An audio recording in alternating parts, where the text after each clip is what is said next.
لیکن سبحان اللہ کھجوریں پھر بھی ختم نہیں ہوتی، بلکہ کھجوریں ہی نہیں، اس کے علاوہ بھی کئی ایسی چیزیں وہاں میسر آتی ہے کہ جو آج بھی آنکھوں سے دیکھی جا رہی ہے۔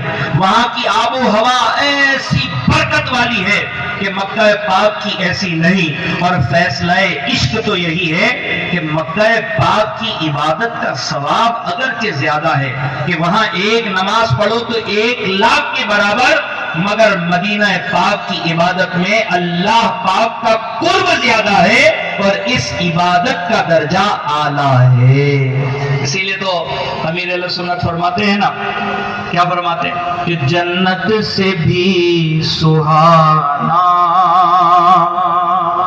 سرکار کا مدینہ، جنت سے بھی سہانا سرکار کا مدینہ، ہم کو پسند آیا، ہم کو پسند آیا سرکار کا مدینہ، سرکار کا مدینہ، سرکار کا مدینہ۔ آج ہمارے کئی نوجوان، کئی لوگ دنیا گھومنے کی بڑی تمنا رکھتے ہیں، میں وہاں چلا جاؤں، فلاں ملک میں چلا جاؤں۔ خبریں بھی آتی ہے کہ فلاں 5 لوگ دوست مل کے فلاں شہر میں گھومنے گئے، فلاں ملک کا ویزا لے کے فلاں ملک میں چلے گئے۔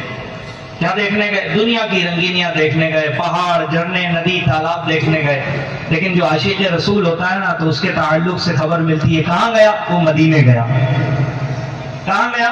یار وہ 4-5 دوست نہیں تھے؟ ہاں کیا ہوا؟ بولے انہوں نے ایک گروپ بنایا اور عمرہ کے لیے چلے گئے۔ سبحان اللہ، وہ حج کے لیے چلے گئے، وہ پوری فیملی بچوں کے ساتھ حج کے لیے روانہ ہو گئی۔ میرے اسلامی بھائیوں، دنیا کی رنگینیوں میں کیا رکھا ہے؟ دیکھنا ہے تو مدینہ دیکھو۔ اللہ تعالیٰ نے مجھے اور آپ کو یہ جو آنکھیں دی ہے نا، یہ اس لیے نہیں دی ہے کہ ہم دنیا کی یہ رونقیں دیکھیں، بلکہ اس لیے دی ہے کہ مدینہ دیکھیں۔ سبحان اللہ۔ امیر اہل سنت اسی کلام کے اندر ایک شعر ہے نا کہ پیرس پہ مرنے والے پیرس کو بھول جاتا، پیرس پہ مرنے والا پیرس پہ مرنے والا پیرس کو بھول جاتا، تو بھی جو لے گا، تو بھی جو لے گا سرکار کا مدینہ، سرکار کا مدینہ، سرکار کا مدینہ۔ پھولوں کو چومتا ہوں، کانٹوں کو چومتا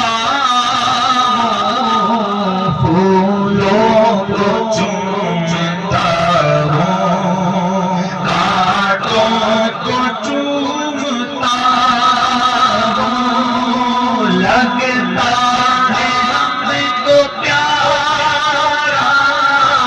لگتا ہے ہم کو پیارا سرکار کا مدینہ، سرکار کا مدینہ، سرکار کا مدینہ۔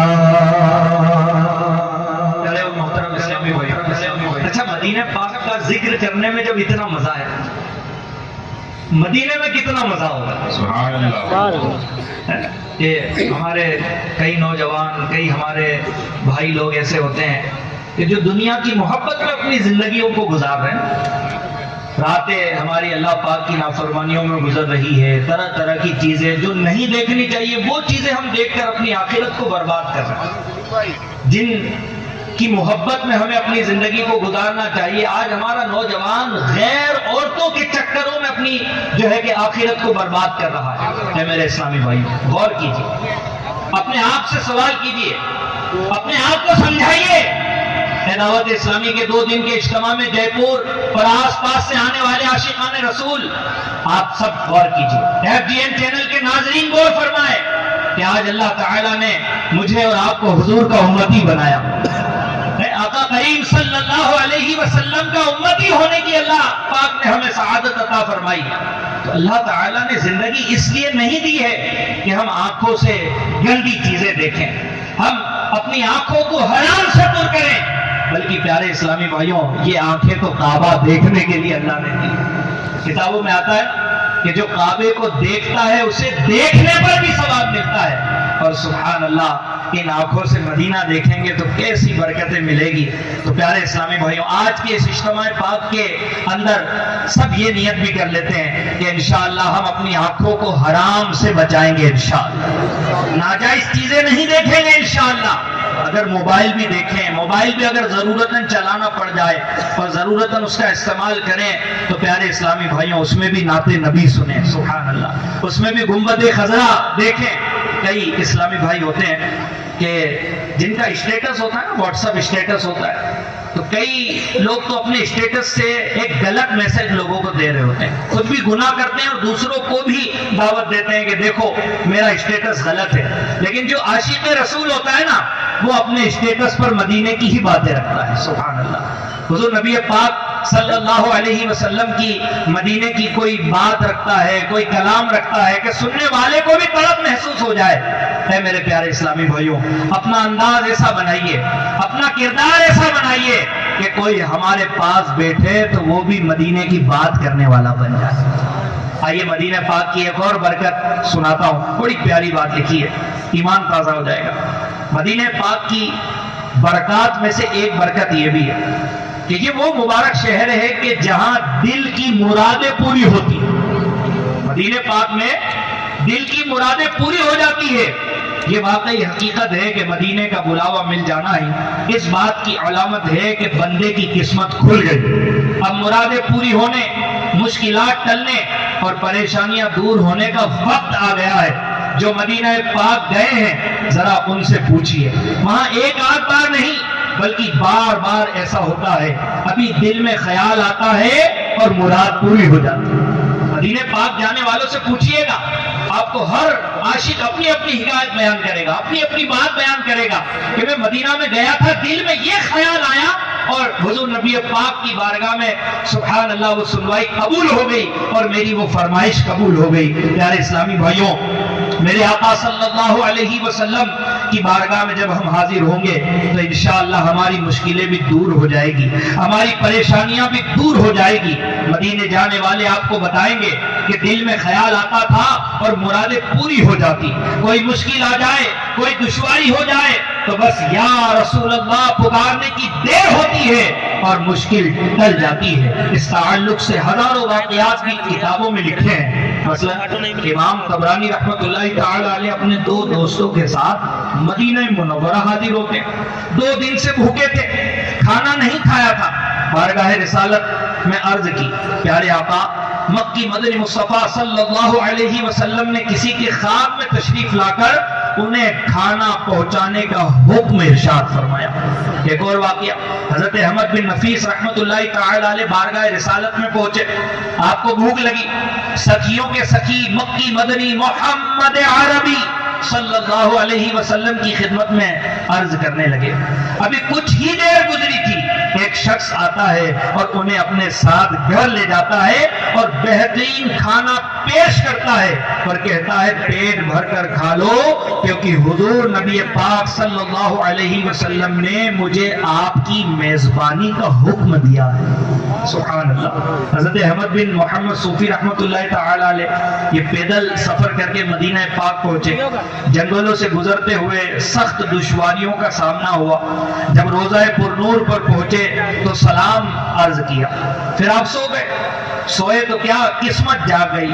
غمخوار نبی مکی مدنی آقا صلی اللہ علیہ وسلم خواب میں تشریف لائے, شفقت بھی فرمائی اور خرچ کے لیے درہم یعنی چاندی کے سکے بھی عطا فرمائے. اسی طرح حضرت ابو الخیر رحمت اللہ تعالی علیہ بارگاہ رسالت میں پہنچے, روضہ پر نور پر پہنچ کر عرض کرنے لگے, یا رسول اللہ صلی اللہ علیہ وسلم میں آپ کا مہمان ہوں. یہ کہا اور منبر مبارک کے قریب جا کر سو گئے. سر کی آنکھیں بند ہوئی, دل کی آنکھیں کھل گئی اور سرکار عالی وقار مکی مدنی تاجدار صلی اللہ علیہ وسلم خواب میں تشریف لائے, اپنے عاشق پر عنایت فرمائی, کھانے کے لیے روٹی بھی عطا کی اور آدھی روٹی آپ نے خواب میں کھا لی. جب جاگے تو آدھی روٹی ہاتھ میں موجود تھی.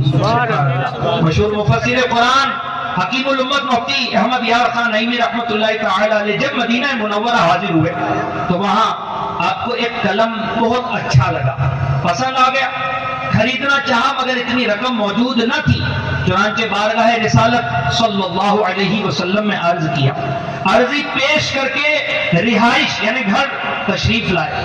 کچھ دیر کے بعد آپ کے ایک دوست آئے, وہی قلم ان کے ہاتھ میں تھا اور آ کر مفتی صاحب کو پیش کیا اور کہا, یہ میں آپ کے لیے تحفہ لایا ہوں. مفتی صاحب فرماتے ہیں کہ میں نے تو سرکار عالی وقار صلی اللہ علیہ وسلم کی عطا سمجھ کر رکھ لیا اور نیت کی کہ اس قلم سے قرآن پاک کی تفسیر لکھوں گا. سبحان اللہ.